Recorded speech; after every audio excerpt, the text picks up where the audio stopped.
আমার প্রিয় ছাত্রছাত্রীরা, তোমরা ভালো আছো তো?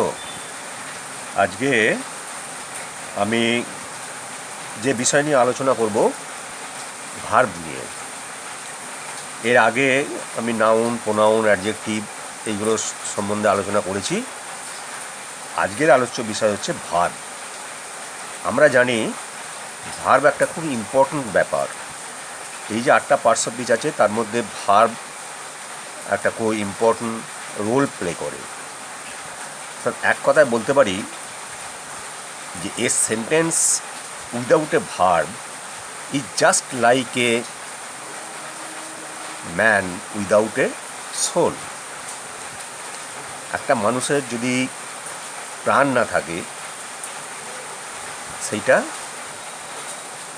ভার্বহীন সেন্টেন্সের মতো হয়। অর্থাৎ ভার্বহীন সেন্টেন্সের কোনো দাম থাকে না।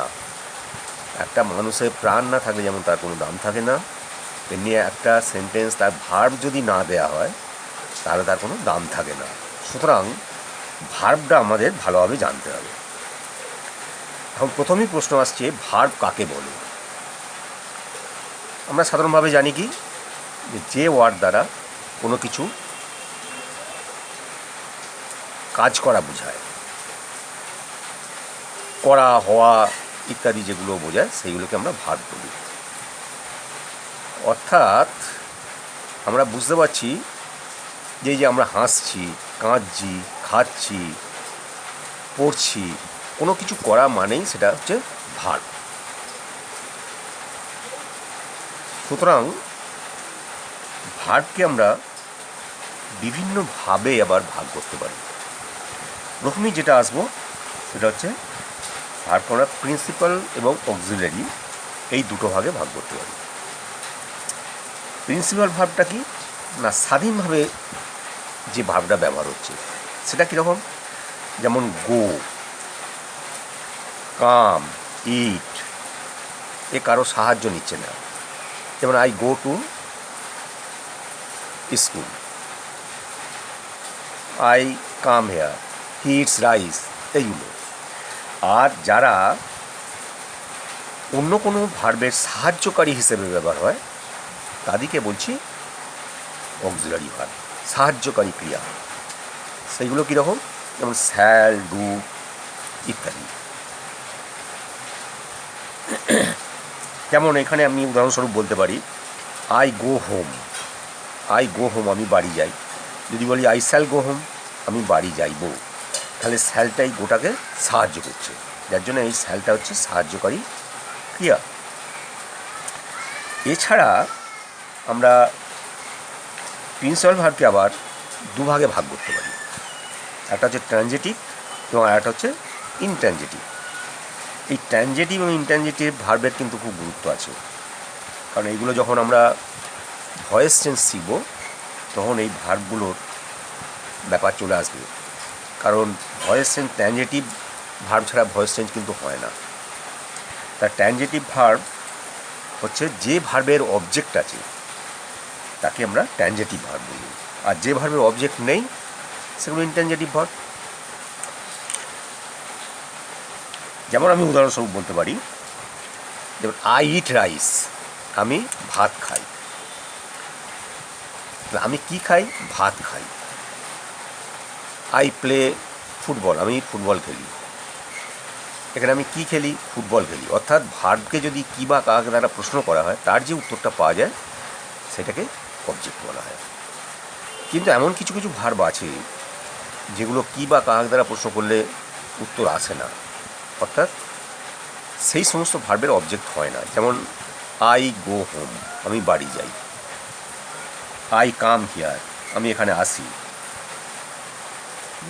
এইগুলো হচ্ছে ইনট্রানজিটিভ ভার্ব, এইগুলোর ভয়েস চেঞ্জ করা যায় না। আর একটা কি, আবার ভার্বকে আবার দুরকমভাবে অন্যভাবে ভাগ করা যায়। যেমন ধরো strong verb, week verb. Strong verb, week verb, এই দুটো ভার্বটা কি? এই দুটো ভার্ব হচ্ছে আমাদের যত ভার্ব আছে সেইগুলো আমরা যখন পরিবর্তন করি, অর্থাৎ প্রেজেন্ট টেন্স থেকে পাস্ট টেন্স পাস্ট টেন্স থেকে পাস্ট পার্টিসিপল এইগুলোতে নিয়ে যাই, তখন কিছু কিছু ভার্ব আছে আমরা খেয়াল করলেই দেখতে পাবো যে সেইগুলোর কোনো পরিবর্তন হচ্ছে না। যেমন পুট, পিউটি, পুট মানে রাখা, পুট পুট পুট। আবার দেখো কিছু কিছু আবার ভার্ব আছে যেগুলো ভেতর থেকে পরিবর্তন করা হয়, ভেতর থেকে পরিবর্তন করা হয়। যেমন ধরো ইট, ইট মানে খাওয়া, ইট, এট, ইটন।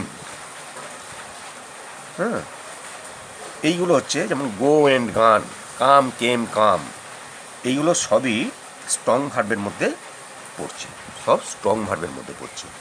আর যে ভার্বগুলো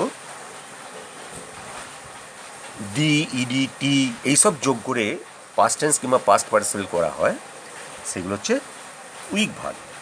ডি, ইডি, টি যোগ করে সেগুলো কীরকম? যেমন প্লে, প্লে মানে খেলা করা, তা থেকে যদি আমি পাস্ট টেন্সে নিয়ে যাই প্লেট, PLAYED, ইডি যোগ করে হচ্ছে। কিংবা ধরো লার্ন, LEARN, লার্ন থেকে লার্ন, লার্ন, এগুলো উইক ভার্ব হচ্ছে। সুতরাং ভার্বের এইভাবে শ্রেণী বিভাগ আছে। আর একটা শ্রেণী বিভাগ আছে, সেটাও খুব ইম্পর্টেন্ট, সেটা হচ্ছে সেখানে আমরা ভার্বকে দুভাবে ভাগ করছি, একটা হচ্ছে ফাইনিট ভার্ব আর একটা হচ্ছে ইনফাইনিট ভার্ব। ঠিক আছে, ফাইনিট ভার্ব আর হচ্ছে ইনফাইনিট। ইনফাইনিটকে আবার নন ফাইনিট ভার্বও বলা হয়। সেটা কীরকম না, খেয়াল রাখতে হবে যে ভার্ব পার্সন, নাম্বার এবং টেন্স অনুযায়ী নির্ধারিত হয় তাকে আমরা ফাইনিট ভার্ব বলব। আর যে ভার্বের অ্যাকশান বা ক্রিয়া নাম্বার, পার্সন বা টেন্স দ্বারা নির্ধারিত হয় না, সেইগুলো আমরা কী বলবো? ইনফাইনিট বা নন ফাইনিট ভার্ব। কীরকম একটু দেখা যাক আলোচনা করে। যেমন ধরো হি ইটস রাইস, সে ভাত খায়। He eats right, I eat rice, he ate rice, he will eat rice. হ্যাঁ, এখানে এই যে ইট, এইটা হচ্ছে ফাইনিট ভার্বের মধ্যে পড়ছে, এটা হচ্ছে ফাইনিট ভার্বের মধ্যে পড়ছে। তা ফাইনিট ভার্ব কেন পড়ছে দেখো, একটু খেয়াল করলেই বুঝতে পারবে। এই যে ভার্বগুলো, এইগুলো টেন্স, পার্সন, নাম্বার অনুযায়ী এই ভার্বগুলো কিন্তু চেঞ্জ হচ্ছে। এখানে দেখো হি ইটস রাইস, সে ভাত খায়, এখানে এইটা কোন টেন্সে আছে? প্রেজেন্ট ইনডিফিনাইট টেন্সে আছে। আর কি আছে না, হিটা হচ্ছে third person singular number, third person singular number আর প্রেজেন্ট ইনডিফিনাইট টেন্স, যার জন্যে এস যোগ হচ্ছে। আবার দেখো আই ইট রাইস, আমি ভাত খাই, এখানে আইটা হচ্ছে ফার্স্ট পারসন, ইটটা present indefinite tense singular number. আবার এখানে দেখো হি এট রাইস, সে ভাত খেয়েছিল, পাস্ট টেন্স হয়ে যাচ্ছে, এখানে ইট থেকে এট হয়ে গেল। আবার এখানে হি উইল ইট রাইস, সে ভাত খাইবে। তাহলে ইটটাকে আমরা বিভিন্ন রূপে দেখতে পাচ্ছি এবং ইটটা পার্সন, নাম্বার এবং টেন্স অনুযায়ী নিয়ন্ত্রিত হচ্ছে, নির্ধারিত হচ্ছে। কিন্তু যখন এই পার্সন, নাম্বার এবং টেন্স কোনোটার উপরই নির্ভর করবে না, তখন সেটা নন ফাইনিট ভার্ব হয়ে যাবে, ইনডিফিনাইট বা নন ফাইনিট ভার্ব। সেই কারণেই বলছি যে ভার্বের অ্যাকশান বা ক্রিয়া নাম্বার, পার্সন বা টেন্স দ্বারা নির্ধারিত হয় না, তাকে আমরা ইনফাইনিট ভার্ব বলব। যেমন উদাহরণস্বরূপ দেখা যাক, এই যে নন ফাইনিট বা ইনডিফিনাইট ভার্ব, এইগুলোকে আমরা কতগুলো ভাগে ভাগ করতে পারি। সেইগুলো কি? সেগুলো হচ্ছে ইনডেফিনাইট, পার্টিসিপল, জিরান্ড, ভার্বাল নাউন, এইগুলো হচ্ছে নন ফাইনিট ভার্বের মধ্যে পড়ছে। অর্থাৎ এরা টেন্স, পার্সন বা নাম্বার অনুযায়ী নিয়ন্ত্রিত হচ্ছে না, নির্ধারিত হচ্ছে না। যেমন এখানে আমি লিখেছি I learn to right, I learn to right. এই যে টু রাইট, আমি যদি বলি I learn to right, I shall learn to right, সেই টু রাইটই হচ্ছে, কিন্তু এখানে পার্সন বা টেন্সকে কোনো কিছু তোয়াক্কা করছে না, টু যুক্তই ভার্ব হচ্ছে। এইগুলো হচ্ছে ইনফিনিটিভ। আবার দেখো পার্টিসিপল, পার্টিসিপল হচ্ছে যেমন I joined A riding school,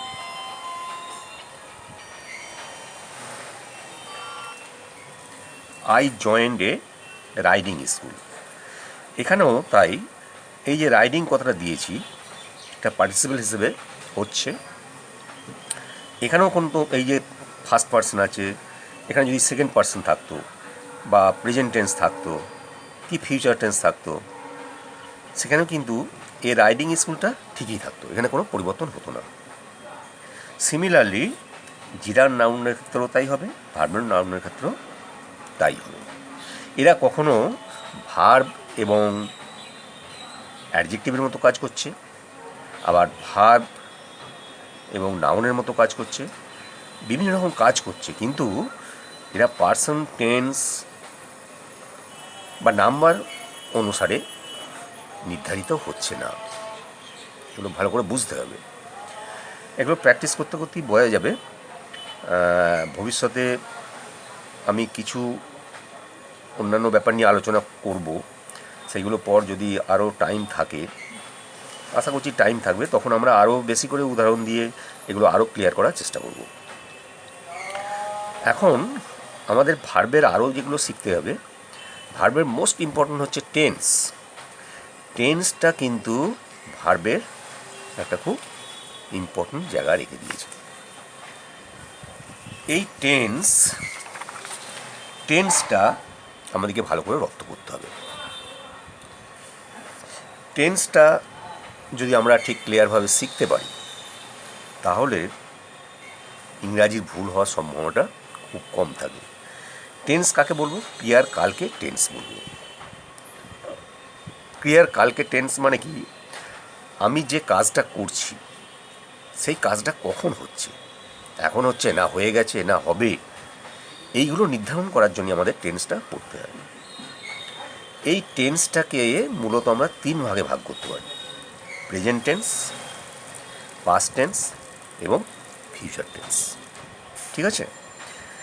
তা এই যে প্রেজেন্ট, পাস্ট, ফিউচার, এই 3টে টেন্সকে আমরা ভাগ করছি। প্রেজেন্ট টেন্স হচ্ছে বর্তমান কাল, কোনো কাজ যখন বর্তমান কাল হয়ে থাকে তখন সেটা আমরা প্রেজেন্ট টেন্স বলি। পাস্ট টেন্স হচ্ছে যে কাজটা হয়ে গেছে, আর যেটা হবে সেটা হচ্ছে ফিউচার টেন্স। যেমন আমি ভাত খাই, কাজটা এখন হচ্ছে, প্রেজেন্ট টেন্স।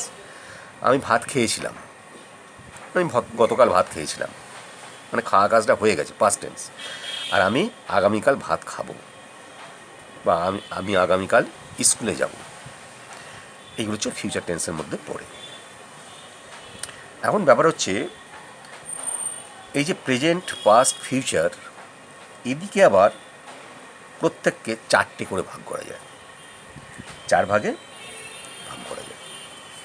সেইগুলো কি, সেগুলো আমাদের জানতে হবে, তবে তো আমরা টেন্সটার সম্বন্ধে একটা ক্লিয়ার আইডিয়া পাবো। সেগুলো হচ্ছে ইনডিফিনাইট, কন্টিনিউয়াস, পারফেক্ট এবং পারফেক্ট কন্টিনিউয়াস। এই 4টে প্রেজেন্ট টেন্সেরও যেমন আছে, পাস্ট টেন্সেরও 4টে আছে, ফিউচার টেন্সেরও 4টে আছে। তবে আমাদের মেনলি শিখতে হবে প্রেজেন্ট টেন্সের 4টে ভাগই শিখতে হবে। পাস্ট টেন্সের past indefinite, past continuous, past perfect, এই 3টে শিখলেও হবে। আর ফিউচার টেন্সের ফিউচার ইনডিফিনাইট এবং ফিউচার কন্টিনিউয়াস, এই দুটো বেশি ব্যবহার আছে।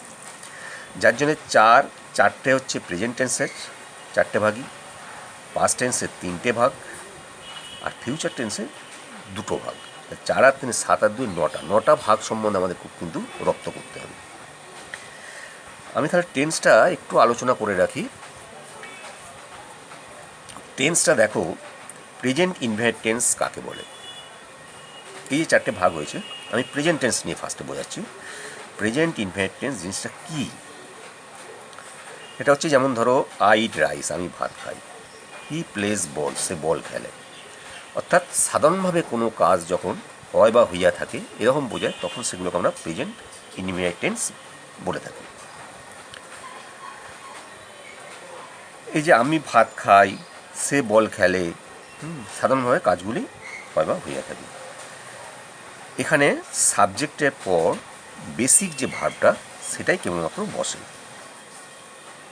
অর্থাৎ একটু লক্ষ্য করলে বোঝা যাবে বাংলা ক্রিয়াপদের শেষে, ভার্বের বাংলা তো ক্রিয়া, ভার্বের ক্রিয়াপদ বাংলার যে ক্রিয়াপদ এর শেষে কোনো কিছু থাকে বসে না। যেমন আমি ভাত খাই, সে বল খেলে, প্লেন। কিন্তু বাংলার ক্রিয়াপদগুলো যখনই পরিবর্তন হতে থাকবে, প্রেজেন্ট টেন্সেরই, কিন্তু সেগুলো আস্তে আস্তে পরিবর্তন হতে থাকবে, সেই অনুযায়ী আমাদের ভার্বের ফরমেশনটাও চেঞ্জ হয়ে যাবে। তখন এই ইনডিফিনাইট টেন্স থাকবে না, তখন কোনোটা কন্টিনিউয়াস হয়ে যাবে, কোনোটা পারফেক্ট হয়ে যাবে, কোনোটা পারফেক্ট কন্টিনিউয়াস টেন্স হয়ে যাবে। এইবার কথা হলো যে এখানে একটু একটা জিনিস খেয়াল করছি, এই যে আই ইট রাইস, আমি ভাত খাই, কিন্তু হি প্লেজ বল, সে বল খেলে। কিংবা যদি ইটটাকে আমি বলতাম সে ভাত খায়, হি ইটস রাইস হতো। এখানে যেমন প্লেজ এসটা যোগ হয়েছে, ওখানেও কিন্তু এস যোগ হয়ে যেত। এটার মধ্যে কী রহস্য আছে? এইটা কিন্তু অনেকেরই ভুল হয়, এইটা খেয়াল রাখতে হবে। এইটা হচ্ছে একটা জিনিস জানতে হবে যে সাবজেক্ট অর্থাৎ এই আই, এইটা সাবজেক্ট, হি এটা সাবজেক্ট।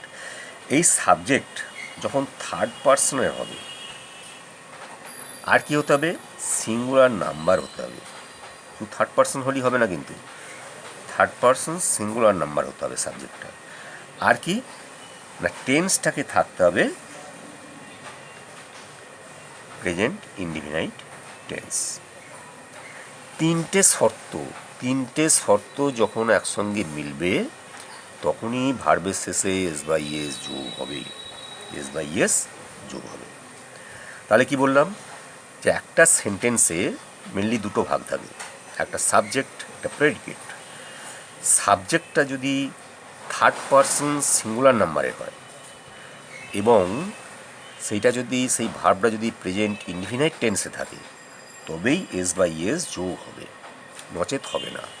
এখানে দেখো, আমি আরও একবার বলছি, আই ইট রাইস, আইটা হচ্ছে ফার্স্ট পার্সন সিঙ্গুলার নাম্বার, ইটটা হচ্ছে প্রেজেন্ট ইনডিফিনাইট টেন্স। যেহেতু এটা ফার্স্ট পার্সন সিঙ্গুলার নাম্বার, যার জন্য এস যোগ হচ্ছে না। আবার হিয়ের ক্ষেত্রে দেখো, হিটা কি, আমি যে তিনটে শর্ত বললাম যে থার্ড পার্সন সিঙ্গুলার নাম্বার এবং প্রেজেন্ট ইনডিফিনাইট টেন্সে হলে তবে এস বাই এস যোগ হবে, এখানে কিন্তু তিনটে শর্তই মিলে যাচ্ছে। হিটা হচ্ছে থার্ড পার্সন সিঙ্গুলার নাম্বার আর প্রেজেন্ট ইনডিফিনাইট টেন্স আছে, যার জন্য এখানে এসটা যোগ হচ্ছে। এখানে এস যোগ হচ্ছে না, এখানে এস যোগ হচ্ছে।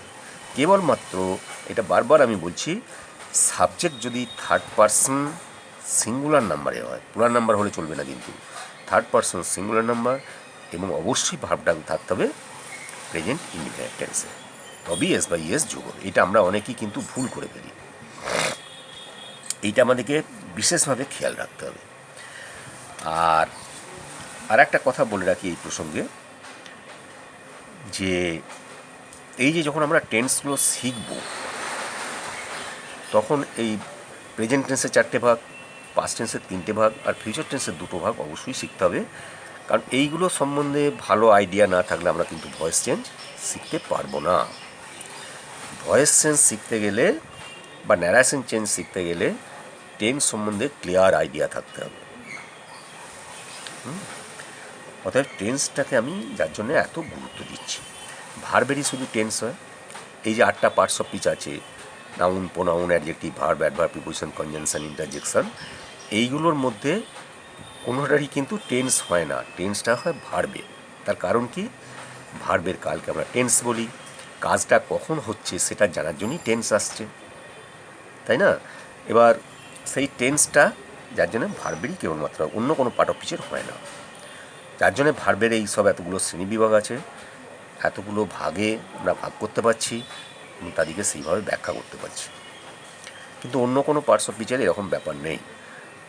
যার জন্যে ভার্বের ব্যাপারটা আমি টেন্সটা শেখানোর পর, এই যে 4টে ভাগ আছে, টেন্সটা শেখানোর পর আমি এরপর অ্যাডভার্ব, প্রিপোজিশন, কনজাংশন, ইন্টারজেকশন যেগুলো আছে সেইগুলো শিখিয়ে দেবো, সেইগুলো নিয়ে আমরা আলোচনা করব। তারপর আমি চলে আসব